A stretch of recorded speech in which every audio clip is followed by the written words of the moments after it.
Hey guys, Spirit of the Law here. In this video, we're going to be taking a look at the Elite Unique Unit upgrades at the castle. A few weeks back, we checked out the Elite upgrades that gave either the most improvement or had a ton of value, and the natural follow-up got a little delayed by the Battle for Greece DLC announcement. But we're back on track, and this time we're going to be looking at the worst ones. That means either these give a relatively small improvement over the non-elite version, or are just very expensive and hard to justify, especially compared to competing techs for your resources like blacksmith upgrades. Now, originally I wanted this to be a nice round top 10, but there's just a whole bunch of units with nearly identical claims to the number 10 spot, without me wanting to really single out any one of them. It's not that I chose to make this a top 9, instead it's that Age of Empires did. Like the best elite upgrade list, there is a bit of a formula working in the background of all of this to flag contenders, either because of a poor improvement in stats or poor value for its cost, with admittedly a bit of subjective nudging I've done in the rankings as well. With that, starting at number 9, we have the Elite Gambit Warrior upgrade. This gives your little Zerglings 10 more HP, a 33% increase, along with 1 more attack and 1 more melee armor for 1500 resources. The reason they land here is not that it doesn't improve them, with the 33% more HP in particular jumping out. Instead, it's that the unit is so cheap that if we give gold an extra 50% weighting, comparing the elite upgrade to the cost of individual units, it basically costs the equivalent of 38 Gambit Warriors that you're set back. That's by far the longest payoff time of all elite upgrades when viewed on an individual unit basis. And even with its relatively large positive effect in theory, you have to be planning to make at least 60 elite Gambit Warriors to get better value here than just making those 38 additional non-elite ones. Essentially, Gambits are just so cheap that the elite upgrade stands out for setting you back a ton of these little ankle biters. In comparison, consider the blacksmith upgrades, where for about 2/3 the same cost, you can get +2 attack and +1/+2 armor.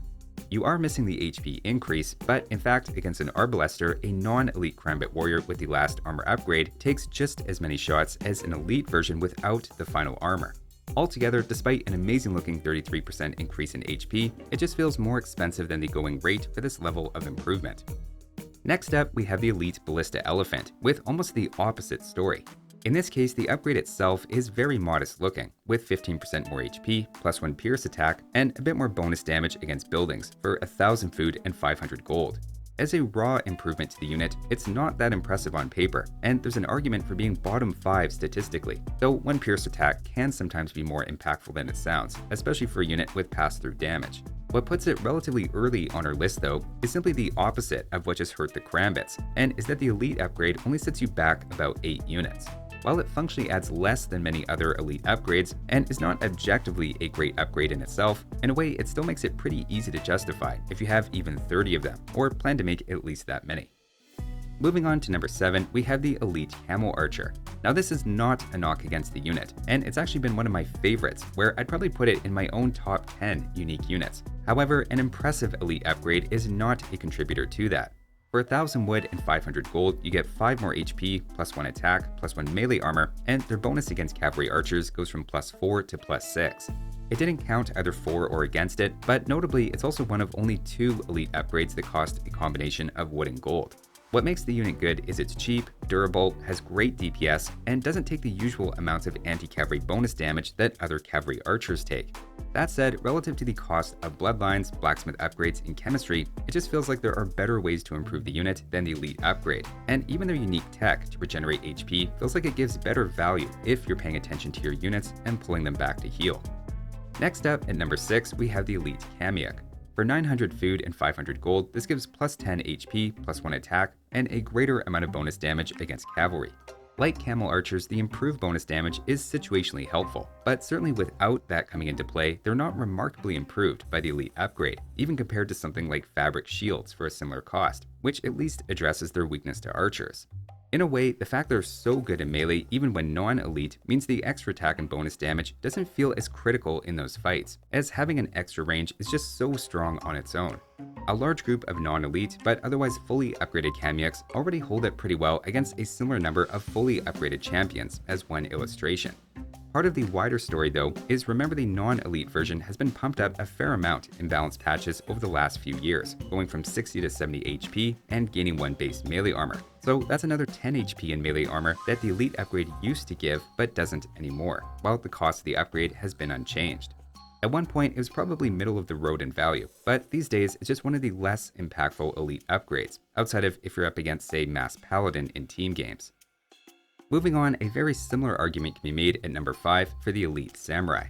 Just like the Kamak, this is mostly an example of the non-elite version being buffed so much for Castle Age viability that the elite upgrade became less potent. Originally, the elite upgrade gave 20 more HP and 4 more attack, but these days gives just half those amounts. It does retain its hidden benefits of +2 more against unique units and +1 more against buildings and eagles, but for 1400 resources, it's a bit underwhelming, on paper setting you behind about 18 units, same as the Kamak. Compared to the blacksmith upgrades, for example, it's just not as high of a priority. Next up, at number 4, we have the Composite Bowman, albeit with the caveat it's probably not as bad as it first looks. In this case, you spend 600 wood and 500 gold for 5 HP and 1 melee armor. It feels a little rough to spend the 500 gold in particular without increasing the unit's attack or range, and from a pure stats perspective, this upgrade would be bottom 3. That said, the fact they're so unique for ignoring enemy armor means they aren't actually falling behind enemies who increase their own pierce armor, at least not like other archers with a similar looking elite upgrade would be. In fact, rather than having the effect of picking up bracer and chemistry offset by an enemy blacksmith armor tech, the +2 you get from those will pass right through, meaning you do get an attack improvement in Imperial Age. It's just not from the elite upgrade, making it much less critical than elite upgrades usually would be for archers. I should also mention there's a small effect of reducing their training time, which I don't have a great way to incorporate into my formula, but is worth mentioning, as castle units are often inherently difficult to mass. Moving on to number 3, we have the Elite Magyar Hazar. Like many on the list, I have no issue with the unit itself, and arguably it is appearing too far into the list, but I'll let you be the judge and I'll make the case. For 1400 resources, they receive a marginal increase in HP and +1 attack, with the real selling feature being an increase to their bonus damage against siege from 5 to 8. Most elite upgrades for cavalry unique units are a lot more impressive on their face, and I assume the line of thinking is that you'll be making so many of them that it's part of their balance to have an elite upgrade with a very long-term payoff.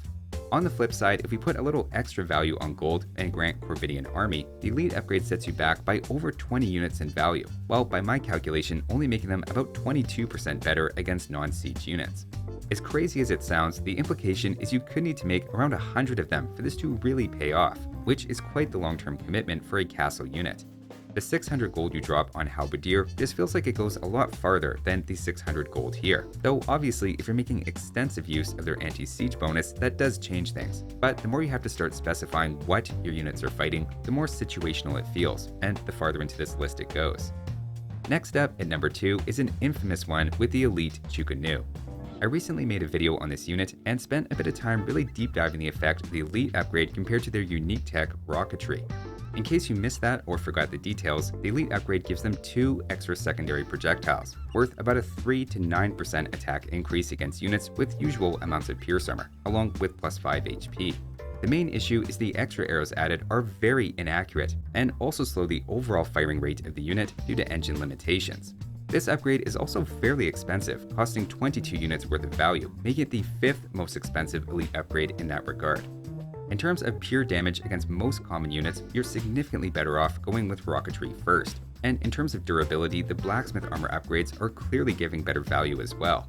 All that said, in fairness, the elite upgrade speeds up their creation time, and the extra arrows do matter against high pierce armor targets, especially rams, getting us back to the point that being on this list doesn't mean an upgrade is always bad, these just tend to be more matchup dependent. If you're using these to destroy a lot of rams, or you're feeling bottlenecked on production by your number of castles, you'll be very well served by the elite upgrade. Now before we get to number 1, I have a quick honorable mention that may be coming to mind, but I would not consider bottom 10, and that's the Elite Cataphract.